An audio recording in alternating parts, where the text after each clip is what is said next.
doctrinally, but as a man who was so gifted with the pen, was a man called Malcolm Muggeridge, probably the greatest English journalist of the 20th century.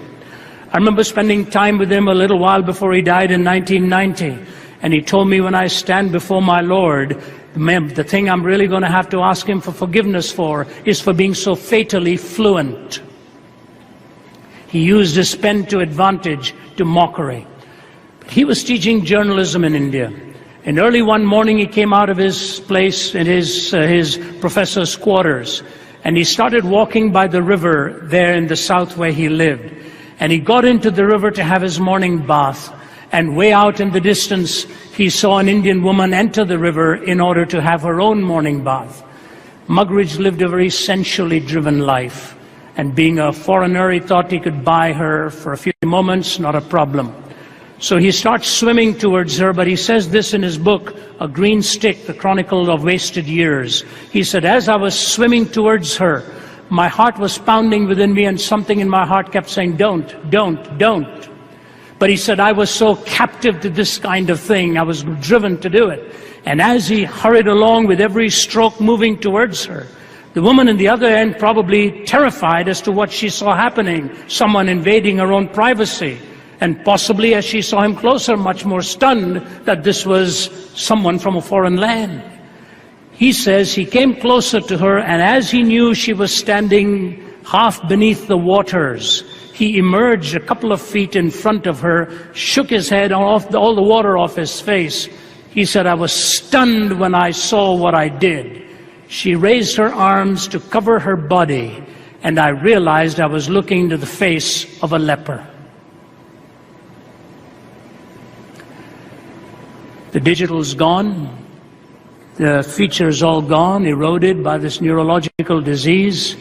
He said, and as I looked at her, the first thought that came into my mind was, what a lecherous woman.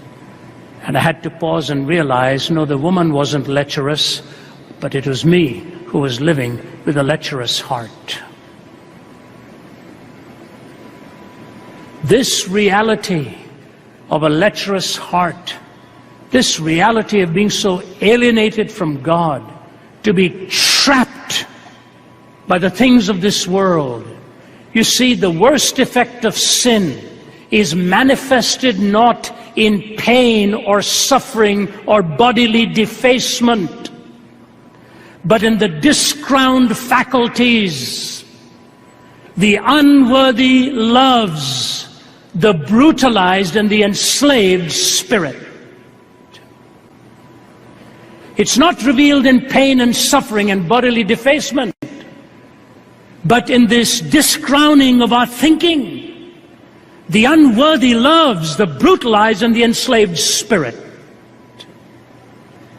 My colleague Matt, who travels with me everywhere, will support this story I'm telling you just in the first hand of meeting this man. I was in Australia a few months ago.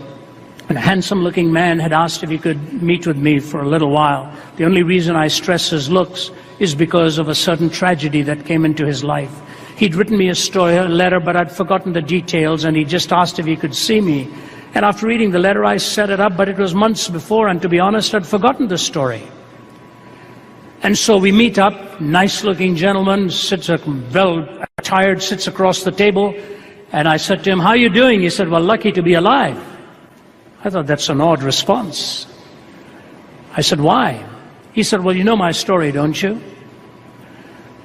I said, yes, you wrote it to me, but please refresh me because it's been so long.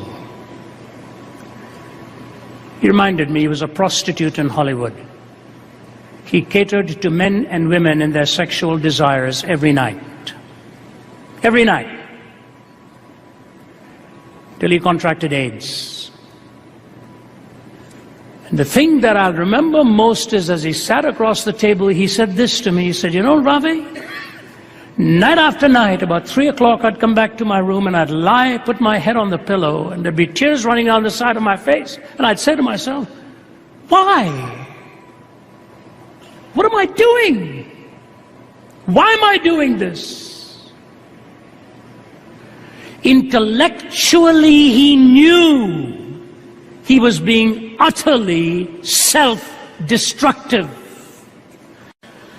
But his will was in chains. He was handcuffed. He was handcuffed. And so, ladies and gentlemen, as I talk to you about the temptation that comes to the intellect, the first reality is that we'd better realize our problem is not physical. Our problem is deeply, deeply soulish. It's spiritual. Why do I say this? The seduction of many in modern-day Christendom has been to yield to this temptation. And what has it brought forth? The so-called prosperity gospel, which has bought into materialism. So the first temptation is still very much with us, yielding to materialism. Let me take a pause here and introduce 2 Kings 5. Here's the story. Please try and string these together. The story was told of Naaman, the Syrian who had leprosy, who came to Elisha to be healed of his leprosy. Elisha looks at him, doesn't even go to see him. He tells the servant, you go and tell him to go and dip in the river Jordan 7 times, and the miracle will take place. Naaman's response, he's incensed because he's got all of his badges on him. He is dominating this country, and this little prophet in this tiny little town won't even pay him the courtesy of coming and seeing him and telling him to go and dip in their river 7 times. So he looks at him and he says, why is he asking me to do it here in Jordan? Can't I do it in Abana and Pharpar, the 2 rivers of Damascus? He's about to get outraged when one of his servants says to him, sir, if he'd asked you to do something difficult, would you have done it? He said, yeah. He said, then just go and do this. It's very simple. Dip in the river 7 times, and when you come up the 7th time, if you don't have leprosy, we can go and pay Elisha a visit. Can you imagine? He's going 1, 2, and by the 6th time, he's probably saying, I'm going to be like an absolute fool when I come out of here. He comes up the 7th time, and the leprosy is gone. What is his first response? How do I pay for this? How do I pay for this? And he says, take whatever you want to Elisha. Elisha says, you don't owe me anything. You don't owe me anything. Just go and give God the glory and worship God. His servant Gehazi is watching this, and he says, why did he let him get away lightly? And he goes and follows and tells Naaman a lie. He says, some young prophets have come to study under my master. This is not for me, this is for them. Could you give some gold and silver and clothing and all of that? So he stacks up his donkeys, takes all the stuff, goes and deposits in his room, and comes back looking totally innocent into Elisha's presence. Elisha says, where were you? He says, nowhere in particular.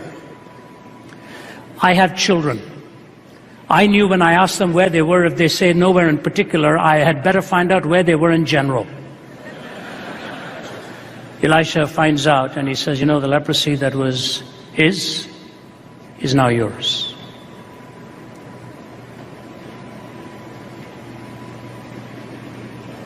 First problem, Naaman, he's willing to go God's way if God goes his. Second problem, Gehazi, he goes his own way and makes it look like God's. There you have it. The world says we'll do it if God will go our way. God says, no, you can't do that. And then when we come to start following him, we go the way of the world, only make it look like God's. Jesus says, be gone. It is written, man shall not live by bread alone, but by every word that proceeds from the mouth of the God. Second comes to the will. Why don't you jump and see if God will honor his word and protect you? So the first comes to the intellect. Second comes to the volition, to the will. Test God. Why don't you do it? And Jesus says, no, it is also written. Now this time it is fascinating. The devil makes a right assumption because he quotes the scripture, but he takes the text and puts it out of context. And Jesus says, no, it is also written, you shall not tempt the Lord your God. And he tells him to be gone. What would have happened if Jesus had yielded?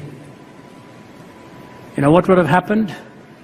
The most purposeful thing for which he came would have been lost, because the devil didn't give up here. He came to him once more. If thou be the Christ, save thyself and us. He wanted to derail him from the way of the cross. I'm going to take a few minutes to talk to you about something that is very dear to my heart. I'm a Christian apologist. I present answers to people's questions and clarify truth claims. But I want you to know I'm not an intellectual. I hate being thrown into this arena. I've just been thrust into it, almost dragged into it, kicking and screaming. I tell you the truth. We go there occasion after occasion after occasion, and we get older in the room waiting for every open forum because of the tension with which we live. I was at UCLA recently. 3,000 were there half an hour before the doors were opening. They were lined up. Clemson University, 9,000 on a Thursday night. Princeton, packed. All of these universities, one after another, packed. And you're sitting alone in that room there, terrified of what's going to come at you in terms of cannonball fire. And you know, apart from the Spirit of God and the power of God, you daren't go out there. You're going to make a fool of yourself. Ask any apologist. Some of you are here, you know. My brother Dan from Kuala Lumpur, dear friend, stands in daunting situations. They're not user-friendly. But there's one thing I want to say to you, which is staggering. After all the bushes are cleared, after all of the intellectual jargon has been moved out of the way, after all of the smoke screens have been thrown up, and all of this verbiage strung together to see if they can trip you up, I'll tell you when it is in every forum that they're sitting at the edge of their seats listening. I'll switch arenas and give it to you in an anecdote form. A couple of years ago, I had the privilege, maybe a little longer than that, I did that last year too, the United Nations Prayer Breakfast. It's a tough setting because all worldviews are represented, people from high power. They give you about 20, 25 minutes max in an early morning hours to speak, and you have to be very careful walking on eggshells, as it were. And they asked me to speak on looking for absolutes in a relativistic age. So I don't know how to do it. So I took most of the time talking of the search for absolutes in 4 areas: evil, justice, love, and forgiveness. You want to define evil. You want to define justice. You want to define love. And when you blow it, you want to understand a legitimate way of being forgiven. And they're listening. You're all listening. Evil, justice, love, and forgiveness. Here we're looking for absolutes. I said, I want to tell you now the one place in the world where it is found. I said, are you ready? And they were leaning forward, sitting in their seats. I said, the one place in the world where these four converge is on a hill called Calvary. Where you see evil in the heart of man expressed, the justice of God, the Father, love poured out through His Son, forgiveness, Father, forgive them, for they do not know what they're doing. When it was over, the ambassadors were lined up, and one of the ambassadors from an atheist country looked at me and he says, Dr. Zacharias, I come from an atheistic country. I don't like being here. I miss my family, but my president asked me to come. I wondered why. Today I have my answer. I came here to find God.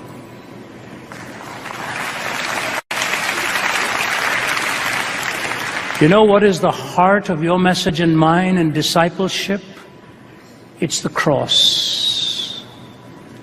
It's the cross. I sometimes think about the cross and shut my eyes and try to see the cruel nails, the crown of thorns, and Jesus crucified for me. But even could I see Him die, I would but see a little part of that great love which like a fire is always burning was always burning in His heart. What language shall I borrow to thank you, dearest friend, for this thy dying sorrow?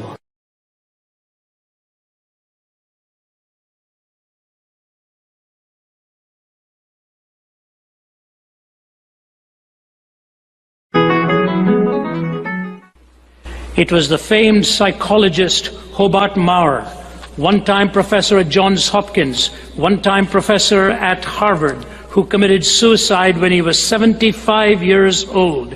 He wrote an article in the American Psychologist, and to you as counselors, I think it'll be extraordinary if you haven't heard this statement from him. He wrote an article in 1960, sometime before he took his own life. He called it Sin, the Lesser of Two Evils. And here's what he said. For several decades, we psychologists have looked upon the whole matter of sin and moral accountability as a great incubus, and we've acclaimed our liberation from sin as epoch-making. But at length we have discovered that to be free from sin, that is to have the excuse of being sick rather than being sinful, is to also court the danger of becoming lost. This danger is, I believe, betokened by the widespread interest in existentialism which we are presently witnessing. In becoming amoral, ethically neutral, and free, we have cut the very roots of our being, lost our deepest sense of selfhood and identity, and with neurotics themselves now find ourselves asking, who am I, what is my deepest destiny, and what does living really mean? And then he quotes the Anna Russell psychiatric folk song. At 3 I had a feeling of ambivalence towards my brothers, and so it followed naturally, I poisoned all my lovers. But now I'm happy I have learned the lesson this has taught, that everything I do that's wrong is someone else's fault. You know what Hobart Maurer said when he wrote that article? Sin, the lesser of two evils.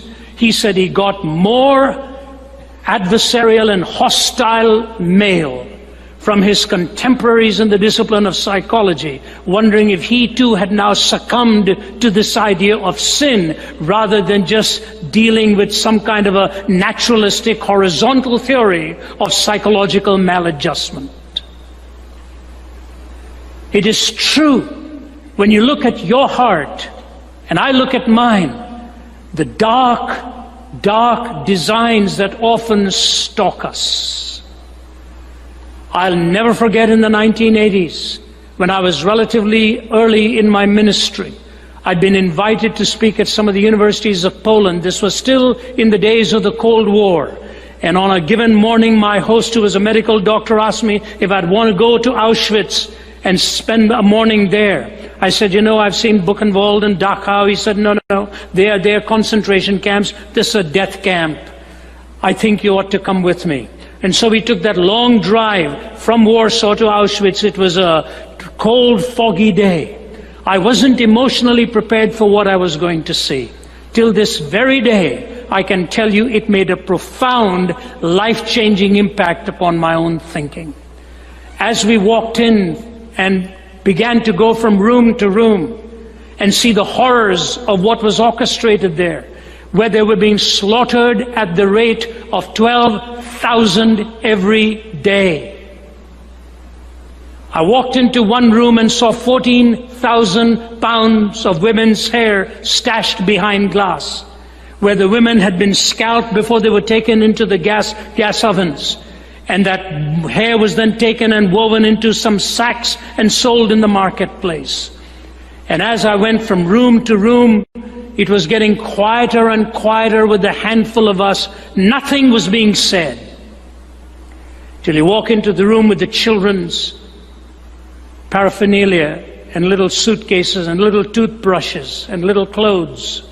And you look at a picture of two boys castrated by Joseph Mengele, standing just staring in with a hollowness in their eyes that revealed what had been done to them. And just before the gas ovens, there was a sign there, the words of Adolf Hitler, I want to raise a generation of young people devoid of a conscience, imperious, relentless, and cruel. I remember walking away from there, and Henrik, my host, saw the emotional trauma that I'd gone through. We didn't say very much on the drive back. And you know, the tragedy of what happened there is that it came through the medium of what was at that point one of the most educated nations in the world. And it came through men and women who were described in their biographies as ordinary people. See, the human heart is capable of despicable depths. Your heart and mine. No matter who we are. And Jesus described it so accurately, so correctly. The lust of the flesh, the lust of the eyes, and the pride of life. These three sum it all up. He described our condition. But secondly, he provided for our malady. You can go through the pages of any worldview and any religion. I'll guarantee you something. You will never find what you will find in the pages of the Gospels. In every religious worldview, you pay. In Buddhism, you pay. In Hinduism, you pay. The whole cyclical world of karma.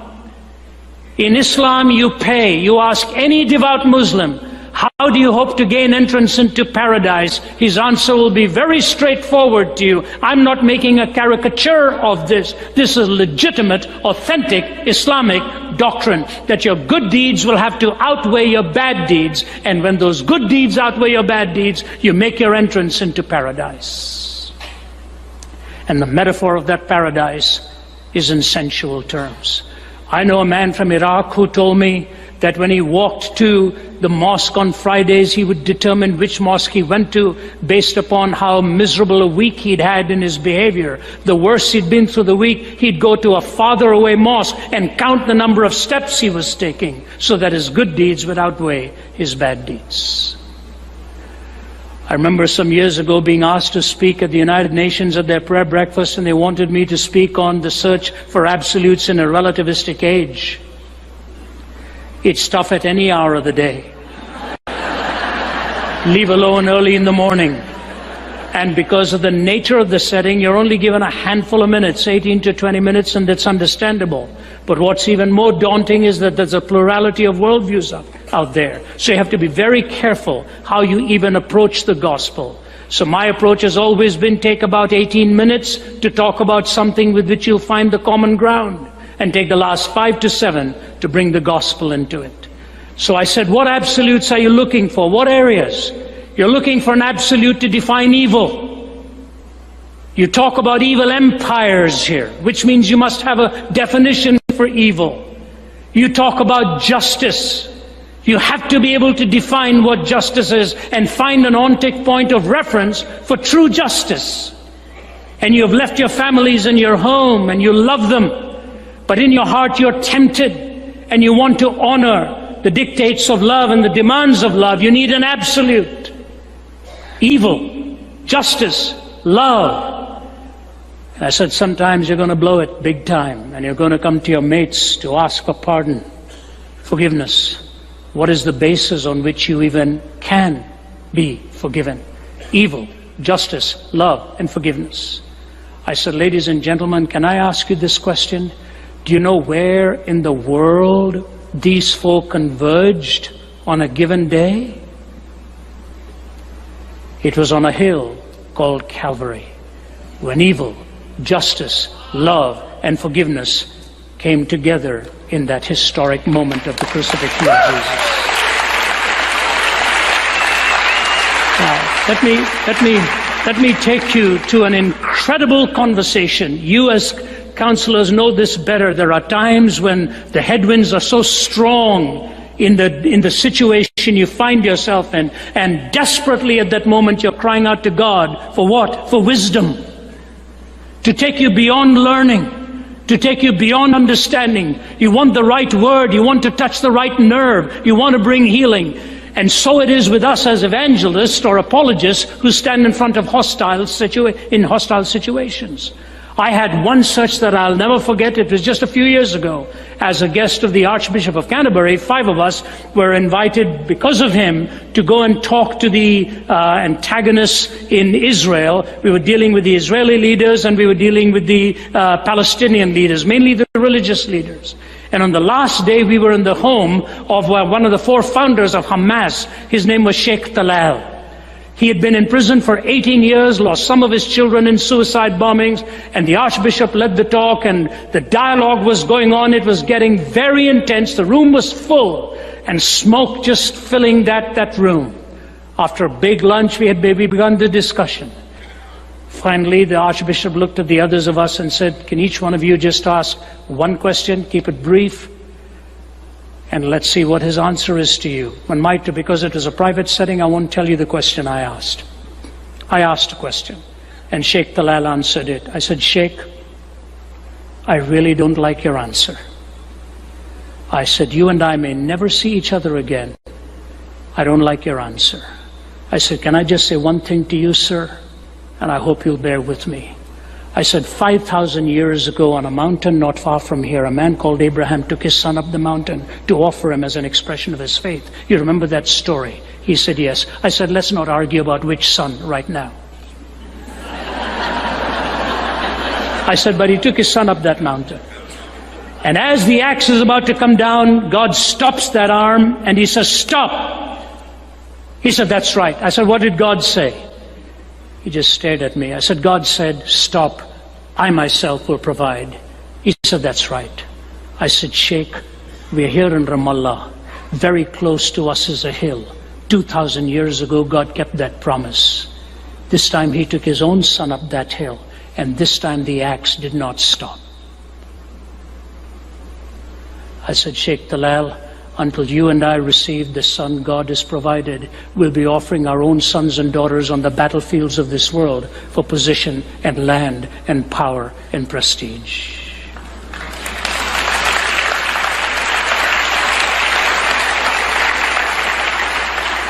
He looked at me. There was such a stunned silence in the room. And you know what, folks? I'd never thought of that before.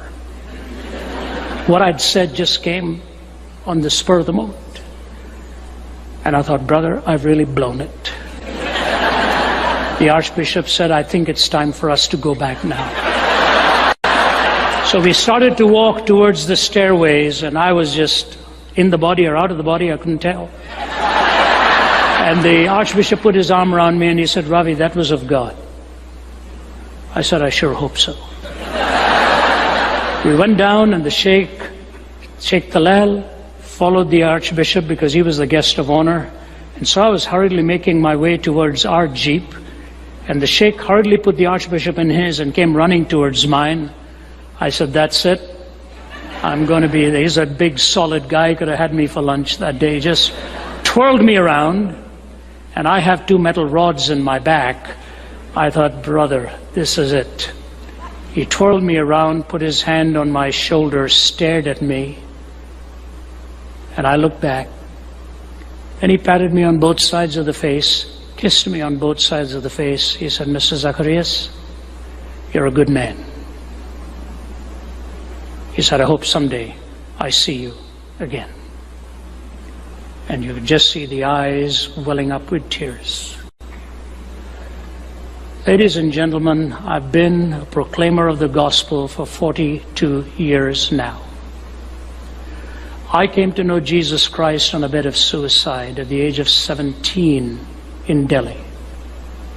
And the longer I've walked with my Lord, I have got a deeper and deeper conviction that this combination of grace, love, forgiveness, and redemption is the marvelous truth of the gospel that the world so desperately needs. Desperately needs.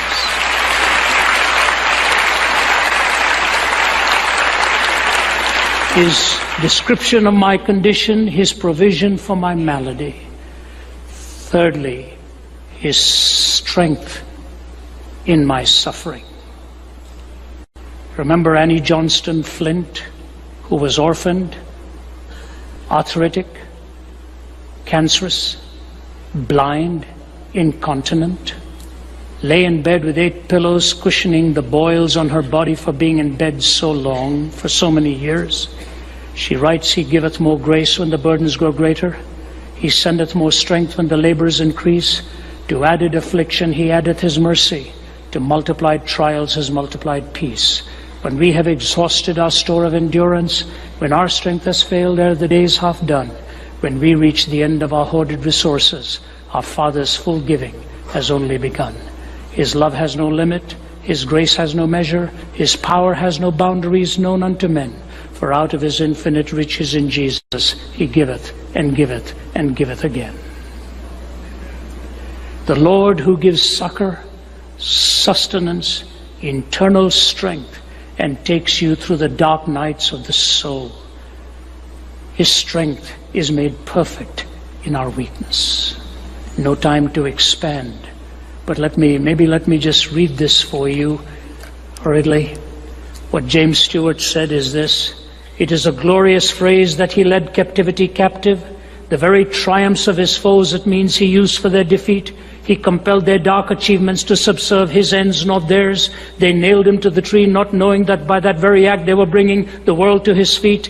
They gave Him a cross, not guessing that He would make it a throne. They flung Him outside the gates to die, not knowing that in that very moment they were lifting up all the gates of the universe to let the King of Glory come in. They thought to root out His doctrines, not understanding that they were implanting imperishably in the hearts of men the very name they intended to destroy. They thought they had God with His back to the wall, pinned and helpless and defeated. They did not know that it was God Himself who had tracked them down to that point. He did not conquer in spite of the dark mystery of evil. He conquered through it.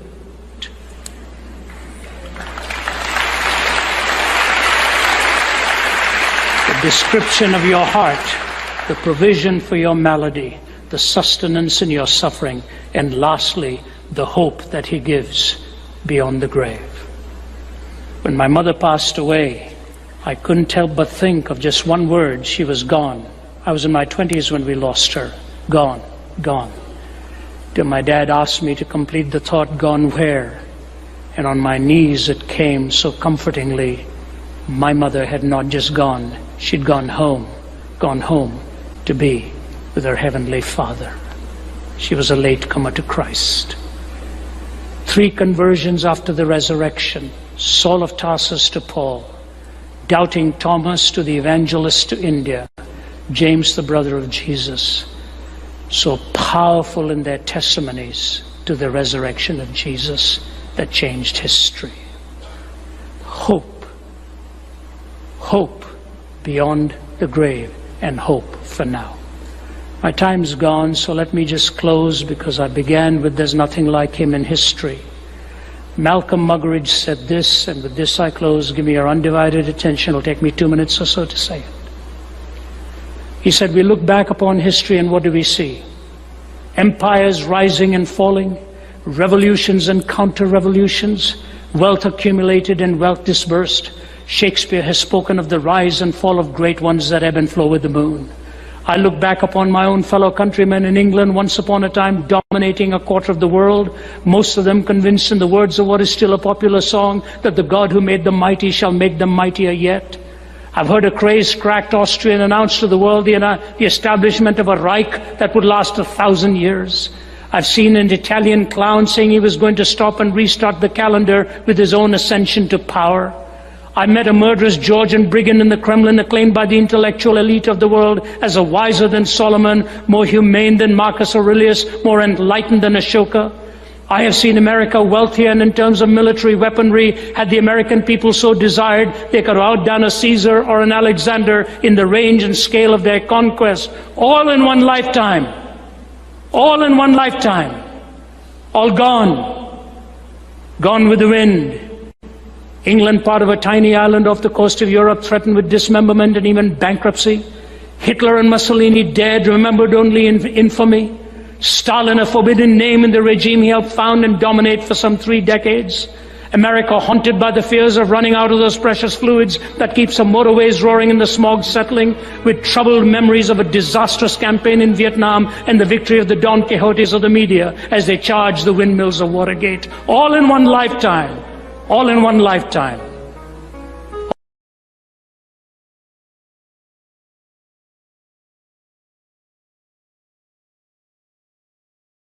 As the challenge was given to them and they were sought out to be remolded and reshaped, take a notice of what happened.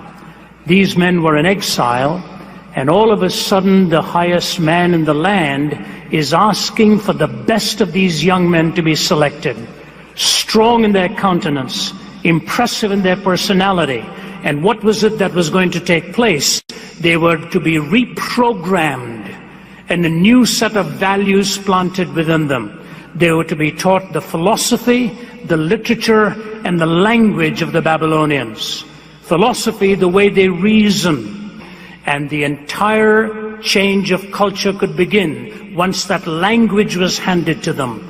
The philosophy, literature, and language to help these men rethink all that there was to be challenging them within this new culture, so that a new set of values would be born into them and then transferred through them to the next generation.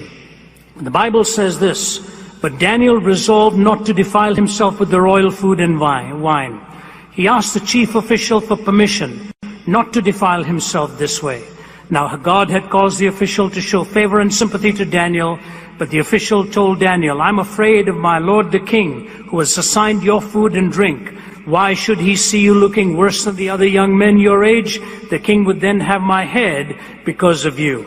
He goes on to show how Daniel reasoned with him. And then in verse 17, "To these 4 young men, God gave knowledge and understanding of all kinds of literature and learning, and Daniel could understand visions and dreams of all kinds.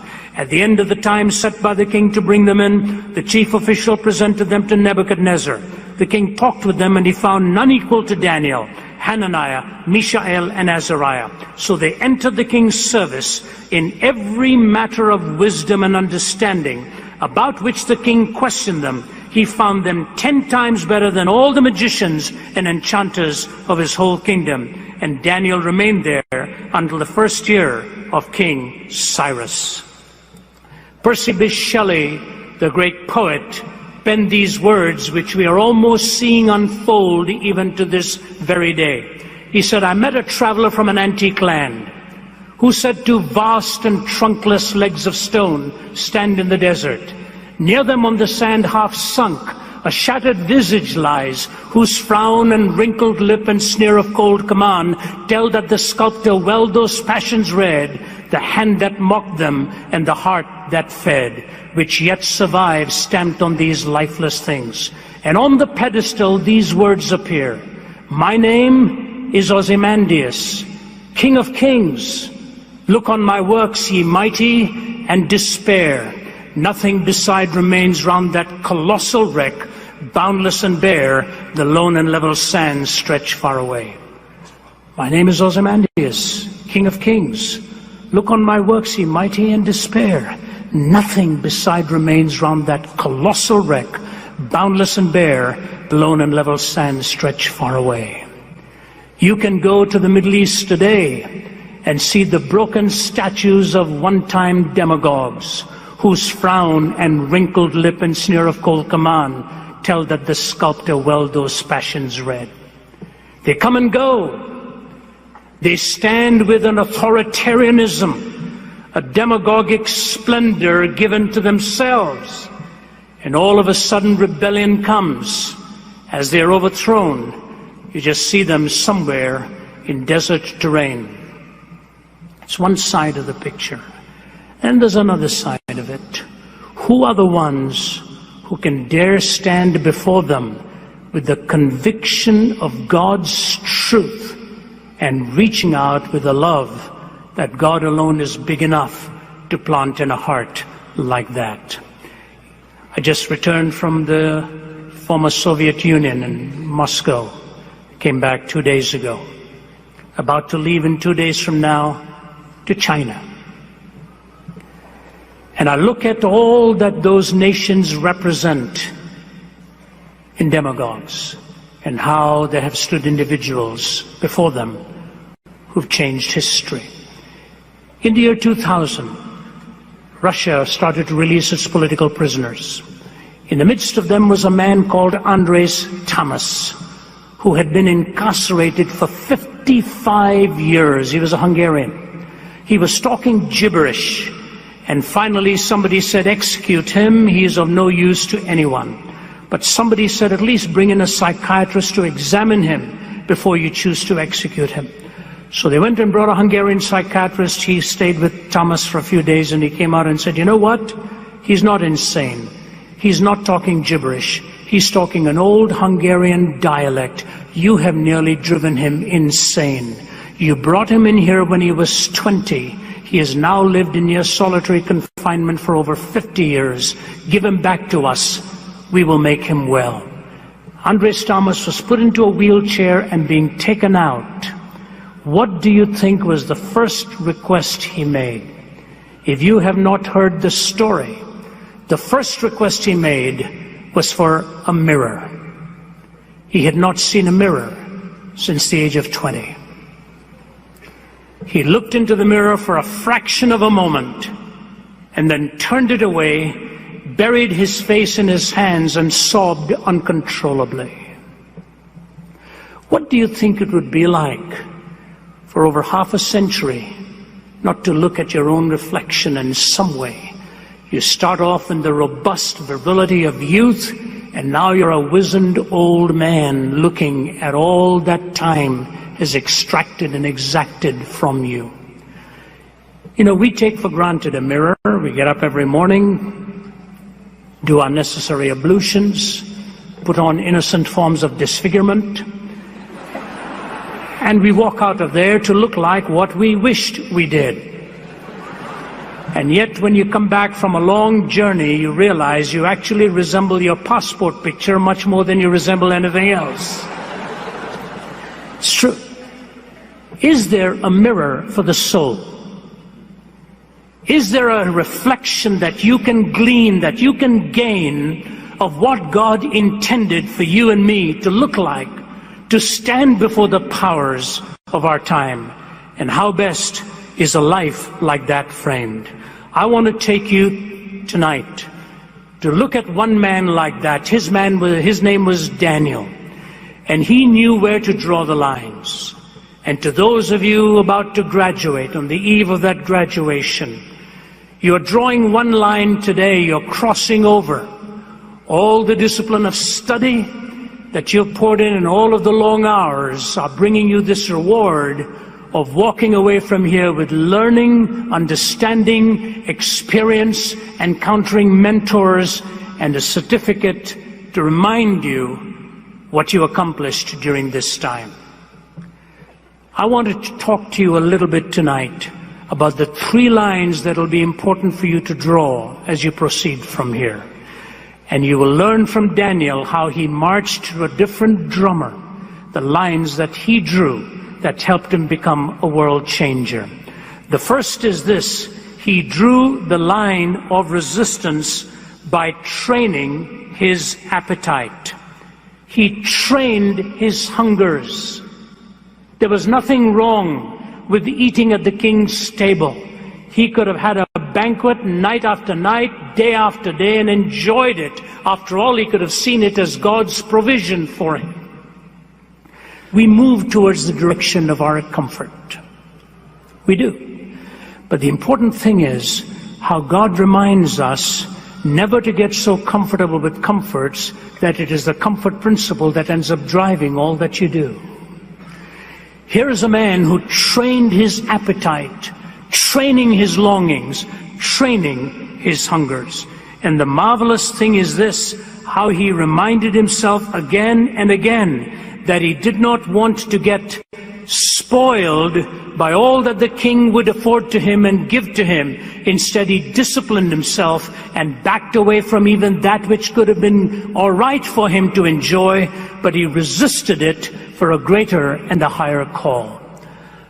I want to talk to you a little bit about training your hungers.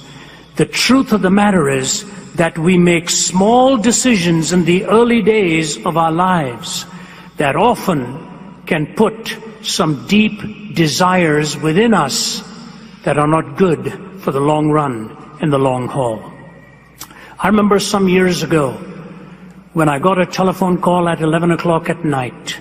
My worldview changes after 9 p.m. I'm an early to bed guy.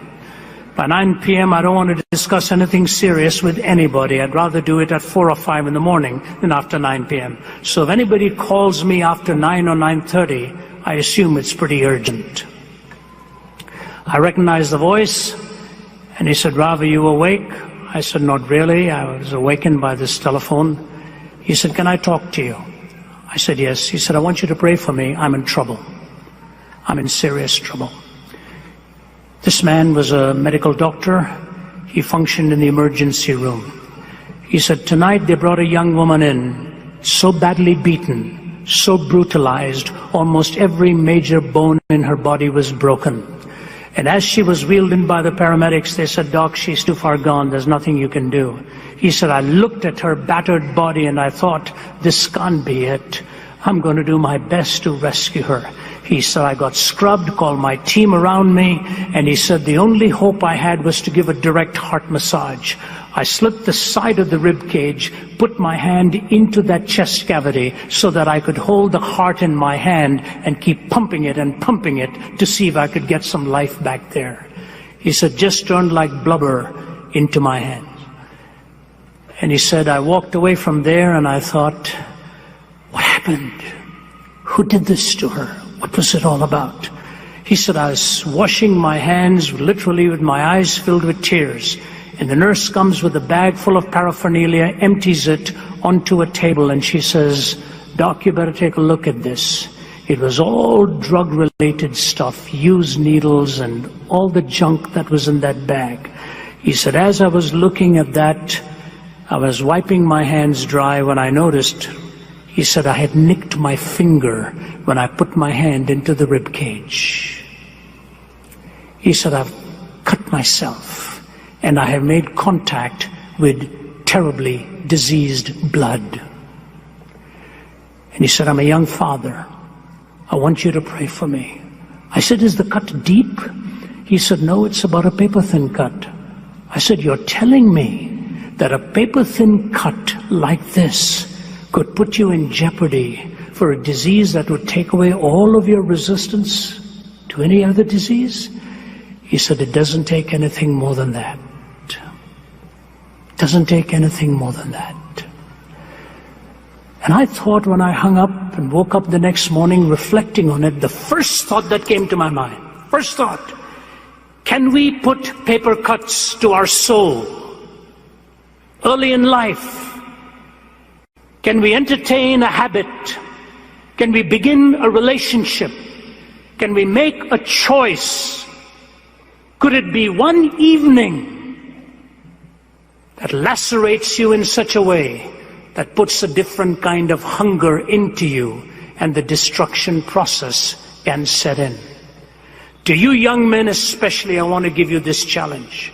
There are people out there with businesses and productions and ideas whose sole purpose is to cut you in your soul and get you hooked and reprogrammed so that you will then have hungers and passions and desires that no one human being on the face of the earth can ever fulfill. All they end up doing is framing your mind and creating within you a kind of imagination that is ultimately insatiable, never ever satisfied. In this day of mass communication with computers and so on, we are living with a great deal of danger for our young people. I remember talking slightly about this on one occasion in a university, in a seminary setting in Midwestern Canada. I just mentioned this whole scourge of the pornographic empire. And at the end, when the invitation was given, every aisle in that auditorium was filled with kneeling men, tears running down their faces, wanting to retrain their hungers. My daughter had the privilege of coming here and speaking, Naomi. She works in the rescue of women and children from the prostitution industry. She's been pleading with me to write a book with her on pornography. She says, Dad, if I could only tell you the devastation this thing wreaks. And I have fought it off and fought it off and fought it off because I hate to even get into the research of something like this. Graduates, draw the line in the right places so that you can train your hungers. The second thing was he drew his line of resistance by training his appetite, but he drew also his line of dependence. What is that dependence? To go beyond the reading, to go beyond the learning, to seek wisdom. You see, Nebuchadnezzar did an extraordinary thing. He had this dream again and again. It was a culture in which dreams and visions meant an awful lot. And this repeated dream of a statue with a head and shoulders of gold, the breast, as it were, of silver, the girth made of bronze, the legs made of iron, and the feet of a mixture of iron and clay. And a stone cut out of no man's hand smashes that statue. And he wants to know what this means, what it all means. And so the magicians and the enchanters, very clever, they came one day and said, we will be able to interpret for you because you're threatening our lives otherwise. Just tell us the dream and we will interpret it. He said, not so quick, boys. You tell me the dream as well if you're that capable. And then you interpret it. You know, I grew up in India where we had these palmists and astrologers always telling us our future. I will never forget my mother bringing in one of these palmists to read the palms of my older brother, my two sisters, my younger brother, 5 of us. And he's going around looking at each one of the palm and giving them all these glorious future predictions. Then he holds mine in his hand and he looks at it and he goes... And my mother is standing there. I said, that's it. I'm being confirmed as a loser. And then he looks at me and he says, Ravi Baba, which is Ravi little boy. And then in Hindi he says to me, you're not going to travel at all in your life. You're going to be stuck right here. It was on a day where everybody wanted to go abroad. All I can say to you now is I hope I meet up with him someday. Because the only possible career for him is weather reporting.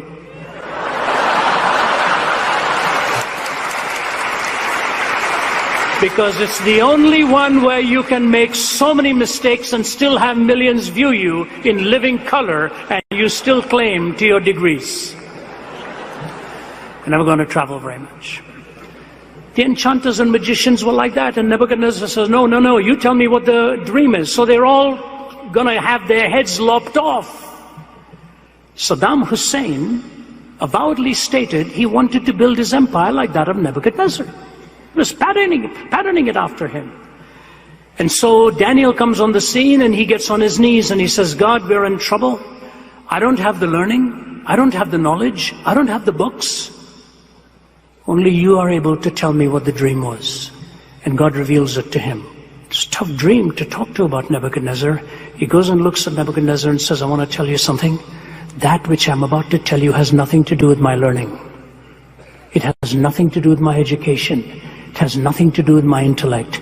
It has everything to do with God's wisdom. And now I will unfold to you your dream. You can only learn so much from books. You can only learn so much from education.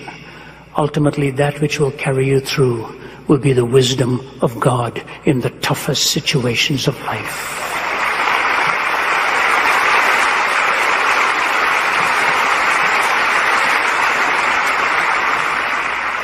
I remember a few years ago, the former Archbishop of Canterbury, George Carey, asked 5 of us men to go with him to meet with the Israeli and the Palestinian leaders to try and bring them together.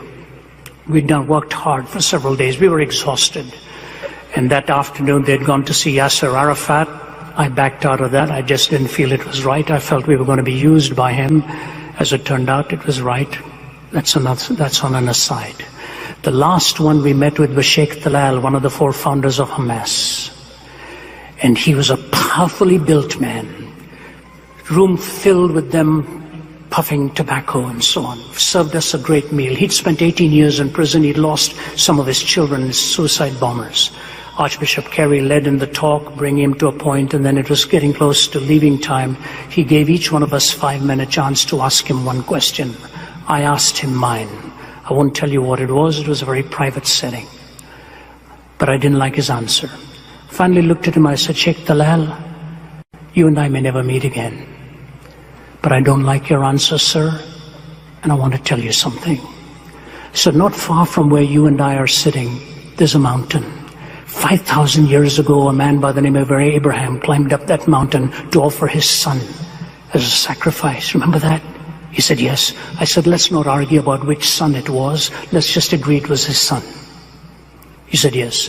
I said, Abraham takes this boy up, and the axe is about to come down, and God stops that arm. He said, that's right. I said, what did God say? And he just stared at me.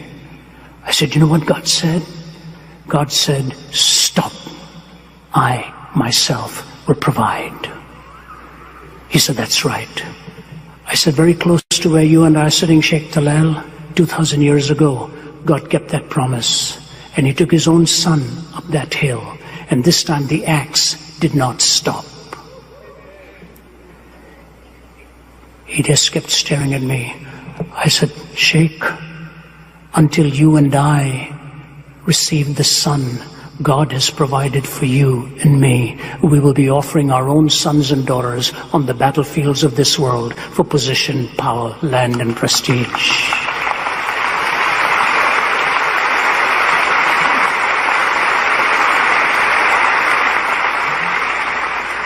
There was such an obvious silence in the room. And the Archbishop said, I think it's time for us to go. I said, brother, I've blown it. I was walking up towards the stairs where we were to head down. And the Archbishop came around me and put his arm around me and he said, Ravi, that was of God. I said, I sure hope